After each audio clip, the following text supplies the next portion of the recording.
Awesome. Well, thank you guys for joining us for another mental health moment. Today I have some of my friends from Heartbeat, and we're going to hear more about what they do in our community. But I have Betty and Kevin Van Thournout on with us, and we're so excited for them to join us and join one of these conversations as we continue to talk about mental health, especially during this COVID-19 and physical distancing. So Betty and Kevin, thank you so much for joining us today.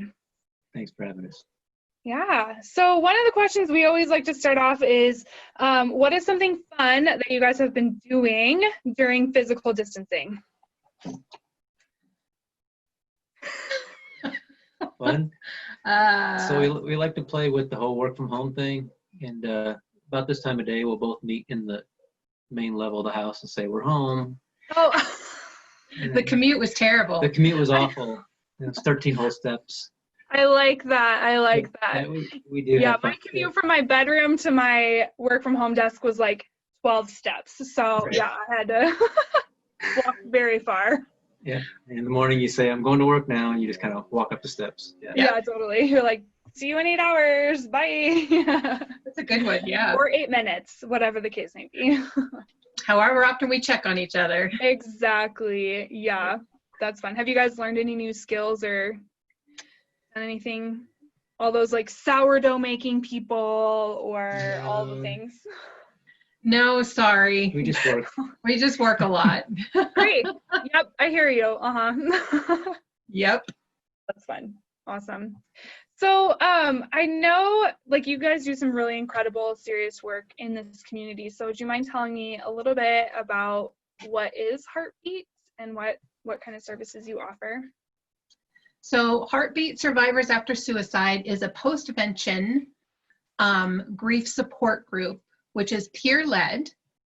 It was started in 1980 by a lovely lady named Larita Archibald, who still lives in Colorado Springs. She lost her son Kent in 1978 when suicide really was a nasty word. And she felt there had to be others out there, that she couldn't survive this loss alone. And so she started not only Heartbeat, but Pikes Peak Suicide Prevention. She was instrumental in getting that up and going as well. Over the years, we have expanded nationally. We do have chapters all over the country, Heartbeat being the founding chapter. And so we maintain and help to guide as well as start up new chapters, which is happening right now in Douglas County. They're starting a new chapter up there, and we're looking to start a new chapter in Pueblo. Oh, great. Yep. Great. So when you say postvention, what exactly does that look like? Peer support for those who have lost a loved one to suicide. Okay. So are they kind of like a support group that gathers all around? Okay. That's great. Thank you for that really, really hard but good work. Thank you. So you guys oversee the Colorado Springs as well as doing the chapter. Yeah, the other chapters we help to guide. We create all of the facilitator training. Okay. In order to start a Heartbeat group, you have to go through our facilitator training, so we lead that. We also have all of the templates for the materials that are handed out, and each chapter can manipulate it to look however they want with their information on it. And we're the ones that do the main fundraising as well. Okay. Wow, so you guys are busy working a lot. Yeah, as well as holding full-time jobs. So. Oh my goodness. Wow. Grace on you. We keep busy. Yeah, I'm sure. So if someone, we have lost a few members in our community recently to suicide, and I know us in Colorado Springs we've lost quite a few people. How would they go about accessing, if you were a family member who lost someone to suicide, how would they access these peer-led support groups? So we try to get our pamphlets out to all the funeral homes. That's usually where the people will make that first contact, is through the funeral homes. We also give them to the El Paso County Sheriff Department. and they carry them in their response vehicle that goes out. Some other things. Well, we also have a website that a lot of people find us and message us through the website and our Facebook page. Our website is heartbeatsurvivorsaftersuicide.org, and our Facebook page is Heartbeat Survivors After Suicide, all spelled out. And so they can reach us through those functions as well. It has all of our contact information, our direct lines to us. During this time of COVID-19 social distancing, we've been meeting via Zoom, which in some ways is good, some ways is bad. But one of the positives is we are able to include people across the country that don't have a support group right near them to attend. So that is a big plus. We are able to include anyone across the country in our Zoom meetings. Wow. So that's a plus. We also meet on Peterson Air Force Base and Schriever Air Force Base and Fort Carson. Wow.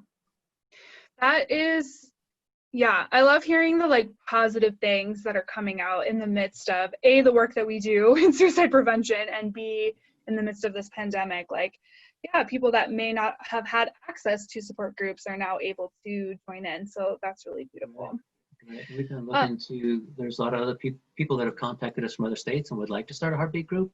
But we've been looking for ways to do this, to do the training and provide them the materials, and we're learning that Zoom works great. So we may just continue down this path of using Zoom. Yeah, absolutely. So are these support groups, is it one that you like join for like 12 sessions, or is it just kind of rolling like, hey, we meet once a week, come when you can? Like, what does that look like? Folks come, we have people that have lost a loved one 18 years ago, 20 years ago. And now they're coming not so much for themselves anymore, but to provide how they got through it, or how they got through a day, or what they've done with picking up a new hobby, or things that they've done that they've learned over their years since they've lost their loved one. And they're providing that support now to the fresh losses, the people that have just gone through. Yeah, and it's we meet once a month, and it's open to anybody over the age of 18, no matter the familial or friendship, or however that looks, whatever your loss looks like. We are open once a month, and they can come and go as they please. They can meet for a couple months, break off for a couple months. Some people just like to come as they're farther out in their journey. They like to meet with us on like the anniversary, or what we refer to as the angelversary of their loved one, and just kind of come and say, it's been 15 years and I can't believe it's been this long, and here's kind of where I am. But as Kevin said, a lot of times these people that are further along in their journey, the whole reason they come is just to help out these fresh losses. That is so beautiful and so needed. So thank you guys for that incredible work that you're doing. Yeah, we appreciate it. Thank you. So as we, just wrap up this call, we always just like to provide resources to the community. Is there any other additional information that you think would be helpful for us to know, or the community, based on the postvention stuff we talked about? We always suggest people, you need a strong support system around you. However that looks like, friends, family, professional therapists. We are not a replacement for professional counselors. We don't claim to be, and we're just peer support. So we come alongside. Great. And are part of the bigger picture. So the first step is just simply finding your close-knit group that's going to help you walk this walk on a daily basis. And what we found, talking about the people around you that support you, I've had coworkers that have come up and say, hey, my friend or my neighbor, they just lost a child. What do I do? What can I do? What can I do to support my neighbor? Do I go next door, knock on their door? So like Betty said, it's important to have that support group, and it's important to have friends and family and people that can surround you. And we even will help those folks provide the right support and tell them what not to say, don't say, and things that they should say. Mm-hmm. Yeah, that's really helpful. Because I know, you're like, oh man, I just heard of someone, they're grieving. I don't know what to do, so I'm going to do something, and then it might actually be more hurtful than helpful. So sometimes when you're not on this side of the fence, or when you're not in the club, as we say, sometimes you just don't know what to say, and so stuff just falls out. And that's something we talk a lot about with us as grievers. We need to have grace for those that don't know what we're going through, because we would never want them to understand what we're going through. Absolutely. Yeah. So what would be just, because our community has experienced this so much, and I know you talk about a lot of this, in your groups, but what is something like I heard that my neighbor down the street had a friend who died by suicide. Like, what would be something you would say, like, hey, this might be helpful for you to ask them if you can support them? Yeah, oftentimes it's just, what can I do for you? What do you need? And when they're new in their grief journey, it's almost a suggestion on what I'm going to do for you. Because a brand new survivor, they can't even figure out how to get up out of bed in the morning, so they don't know what they need. Sure. So oftentimes it's, I'm going to go get you water. I'm going to go get you food. And I'm going to take your trash out for you. I'm going to make sure that the trash, that your trash is out front when the trash man comes. Trash man comes tomorrow morning. And be specific. And you know what? I'm going to do this for you. Right. That's very important. Yeah, that's a great one. And sometimes some of the best support that we had after we lost our son were people that just came and sat on the couch. Not a word was said, but we just knew they were there. Yeah. And that was the best. It really was. Yeah. And Betty had a really nice friend of ours that followed her around with a notebook. Because when you're planning after this loss for a funeral and things, you tend just to spew things that you need to do.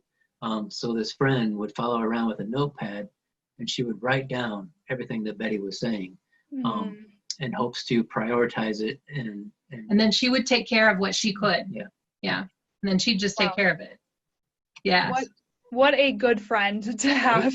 Right? She's amazing. She's amazing. Yes, everyone needs a friend like that in the middle of a crisis. Absolutely, they do. Absolutely. Yeah, that's great.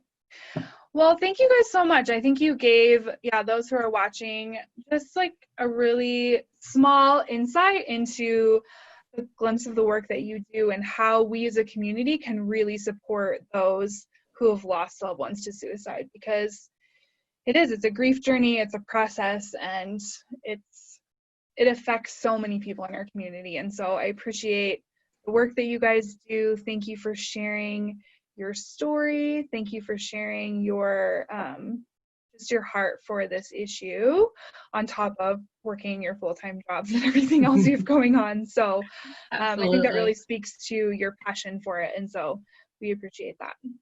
You got it. Well, thanks for reaching out. We are happy to be here, and we will talk about Heartbeat till the cows come home. We love to spread the word. Perfect. And we'll be sure to link all your website and stuff below in the video so that people can have access to that. So thank you guys for joining us for this mental health moment, and we really appreciate it. Thank you. Thanks.